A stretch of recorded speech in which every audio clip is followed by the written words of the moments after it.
Okay, so this is the second Morass Of Molasses song breakdown, and this month I'm going to break down a song called Persona Non Grata, which was on the last album, The Ties That Bind.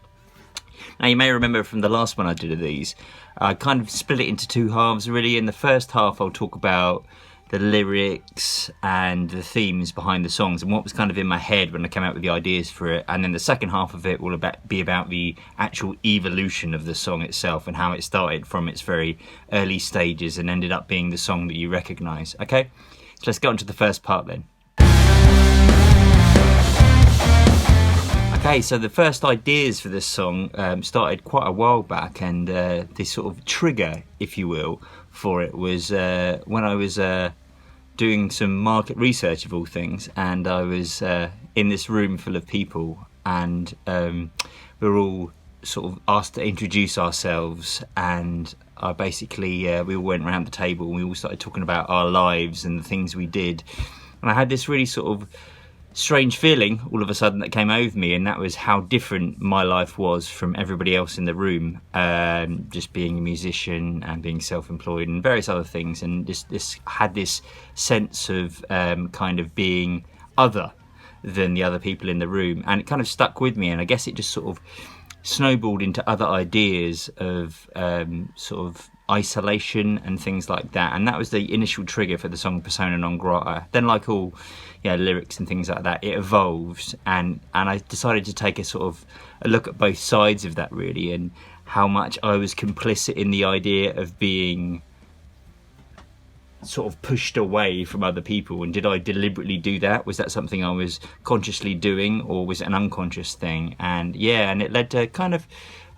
I guess it would appear to be quite an aggressive song, but in some ways the things that it's dealing with are things that are actually quite sensitive subjects, and probably things that we all feel about, like being a social pariah and things like that. That was the idea behind the song. Next, I guess I'll talk about the evolution of the song.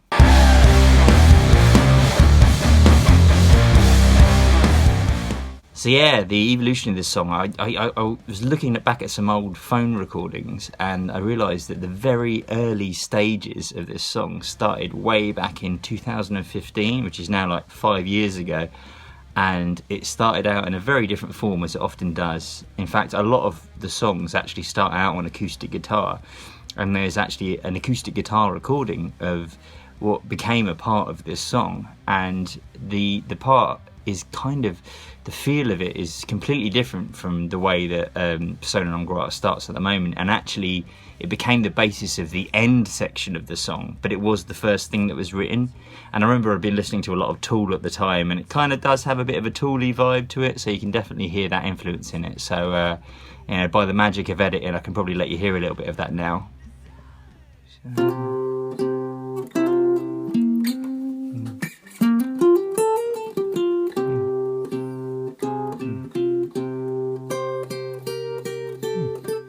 So quite Tool-y, as you can hear, but that obviously the song was then to go on through other evolutions. I mean, when this song first started, we had our old drummer, so we had Crystal in the band, and he had his own style of playing drumming, and when we initially jammed the song out in rehearsal and started to work on what would become one of the starting riffs,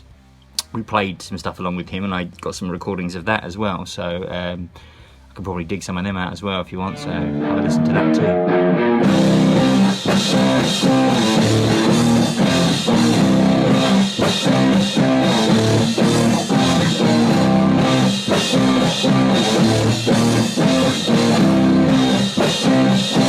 So it definitely sounds quite different, slower and kind of more lumbering, but it was how the song initially started. And then, as with Death of All Before,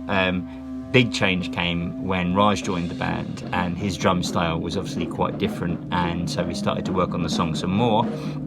and he sort of put his influence into it, and you hear some of the groove coming into it a little bit more, a different type of groove at least, and so I'll play you a tiny bit of that.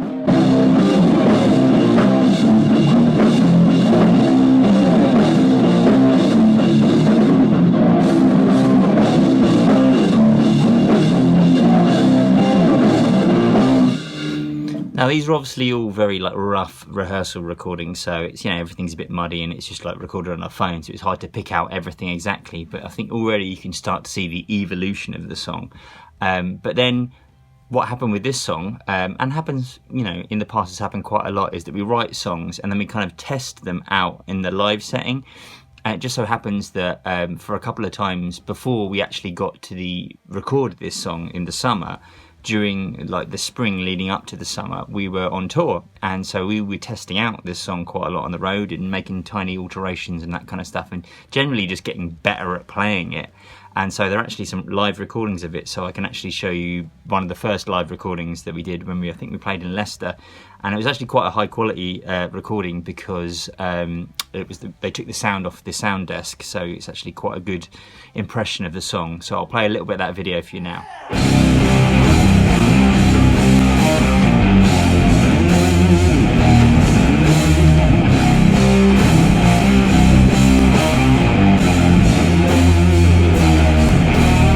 It looks like we're having quite a lot of fun playing that, and then the song carried on evolving, and actually we played it when we played Desert Fest as well, just probably, I think it was the following month. So I can play you a little bit from the Desert Fest performance as well, which is, again, I think this one was recorded on a phone, so the sound quality isn't quite as good as the last video, but, you know, gives you a general impression. So I'll play a little bit of the Desert Fest stuff.